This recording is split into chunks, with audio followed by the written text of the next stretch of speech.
On this Inside Water moment, CWPA Director of Membership Services, Katie Weber, chatted with Brown University head coach Felix Mercado about his experiences coaching water polo.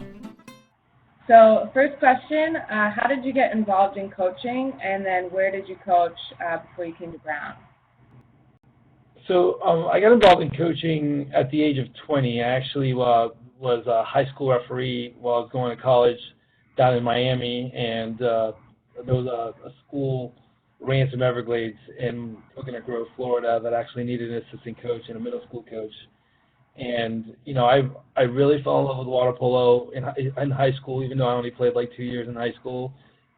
And I applied for the job, and I got it. And I spent 11 years at Ransom before I moved on to MIT. I spent 3 years at MIT. I was an assistant coach for a year, and then head coach for 2 years. And then the Brown job opened up, and, you know, I've always looked at Brown as a dream school. And fortunately for me, I was impressive enough in the interview that they felt that I'd be a good fit for Brown. And 10 years later, I guess it was a good partnership that started. Yeah, it sounds like it. What is your favorite moment so far as a coach?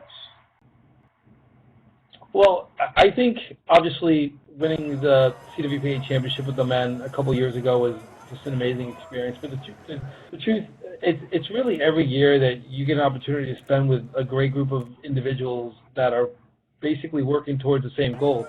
I mean, it sounds very cliche-ish, but the truth is, I don't think coaches really do it for anything else but to be around a great team and work with them. So I would like, winning a championship was great. You know, I think there's been numerous individual wins that I felt were pretty impressive for me, like personally, like, you know, when on the women's side when we beat Hartwick, that was, you know, that was a big win for us. You know, we beat Michigan. That was a big win for us, and we've been fortunate enough to also have 2 wins in the quarterfinals at the CW for the women's team against Indiana to get us into the semifinals, which again, I think success is breeded by a good group of individuals working together. And again, without sounding so cliche-ish, but I think there's a lot of great moments, but the winning ones stand out a little bit. But when you see seniors come through the program, you know, 4 years and they go, seeing them grow, seeing them become better people and come back and maintain a relationship with them, and your friendship with, you know, your former athletes is an incredible thing. And I'm fortunate that I've had the opportunity to have a lot of those. So I would probably say that's probably the top, is the relationship I've developed with these great individuals, and then I would probably say then the winning. Winning's always good. Yeah, winning. It makes all the hard work worth it. Exactly. So how do you structure a typical practice? Like, how much time is devoted to swimming, conditioning, skill work, and then scrimmaging? I think it always depends on the time of the year. But typically, we don't have a lot of time to practice at Brown just because of the Ivy League restrictions that are imposed on us off season and in season. So we kind of make sure that it's quality over quantity. You know, like the swim sets we do, we make sure that they're not as long, but we're hitting the main point, which is to get in shape or stay in shape. I'm a firm believer that, you know, as a sport that uses a ball, that I think that you need to incorporate the water polo ball in as many drills and as many conditioning opportunities that you can. You know, you go to a basketball practice, you don't see a basketball coach running his team for the first hour because, you know, obviously conditioning is important in basketball, or even in soccer. They're not running for an hour. You know, there's a ball involved in one way or another to help. So you're working on 2 different things. You're working on obviously conditioning, but also ball handling. And in our sport, if there's a problem, or not a problem, but if there's an area that I don't think we spend enough on, is ball handling. And that's a critical part of our game, especially when in the last 2 minutes of a game when you're trying to score a goal or, you know, or run an effective play. Your athlete's ability to handle the ball, make good passes, and be comfortable in those situations are very important. And I don't think we as a collective group, just because of the swimming aspect of our sport, spend enough time with the ball in our hand in practice. So what is your favorite conditioning drill, and then what is your favorite swim set to give your team? Well, I don't have a swimming background, so I don't have a favorite swim set, and I think my athletes appreciate that. We're going to grind it out with the 200s, when we have the opportunity to go long course because of our facilities, we do that, especially early season.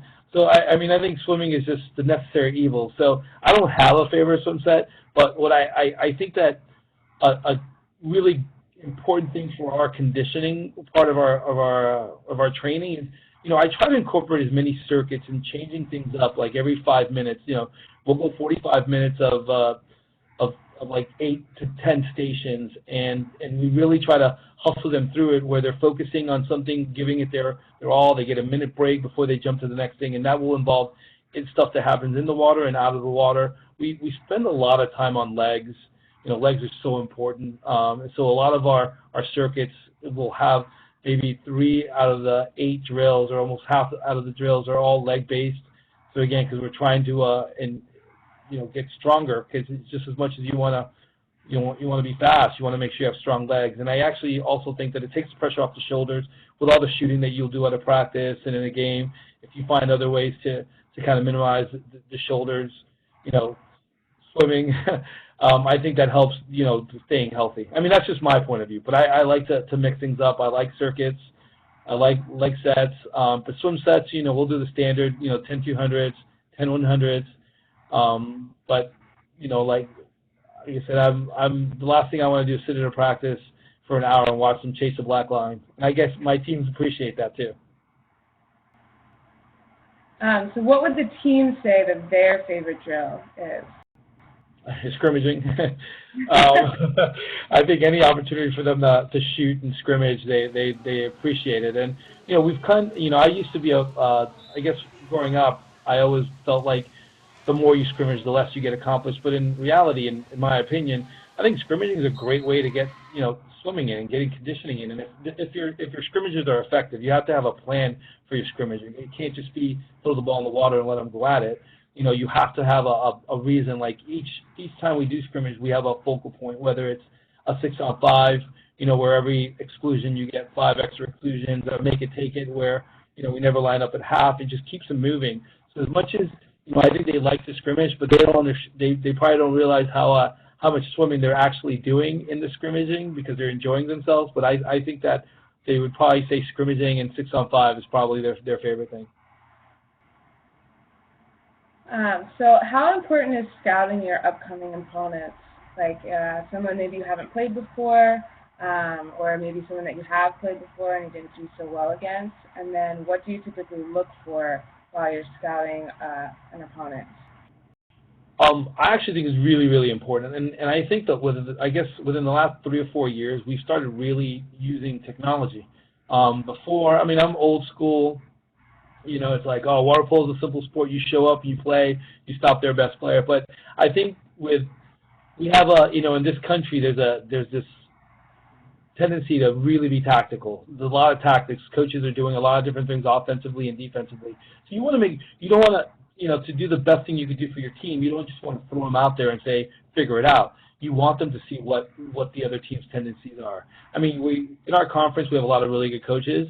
So a lot of the times, things they may do in the regular season, they'll change. So it's important to also train your athletes that what you think might be coming might not be coming. So be prepared for anything, but you definitely want to educate your team, and watching game film is important. We use technology effectively as far as we upload our game film or our opponents or our own games so that we can see what we're doing and share it with the team, and they get an opportunity to look at it. Because, again, we're trying to utilize practice time with the limited amount of time we have with our athletes in season. So they have to make a little bit of time commitment, to get on the computer, upload whatever film that we need them to watch. We'll break it down, whether it's 6-on-5 or 5-man, other teams after goal plays, and we give them the opportunity to look a lot. I think I spend more time focused on our conference opponents than if we do have an invitational. I don't really spend a lot of time focusing on what the other teams in invitationals are if we go to California, because I think more importantly, we're focusing on us. But again, we also want to be prepared for every opponent. So we fit it in when we can fit it in, but we definitely are moving more towards where we're spending a lot of time watching game film of ourselves and our opponents, because it's education. And I'm a very simple coach tactically. We don't do a lot of crazy stuff, but it's important for us is that we react to the other team's tactics. And so we want to. I think it's important for our athletes to see what other teams do, so that in the water, if they see a pick coming or if they see a certain ball side drive happening, they have seen it before and they're more likely the help will be there because they are aware of what's going on behind them. So it's about education and getting them to understand like how many different things can happen in the game, whether they realize it or not.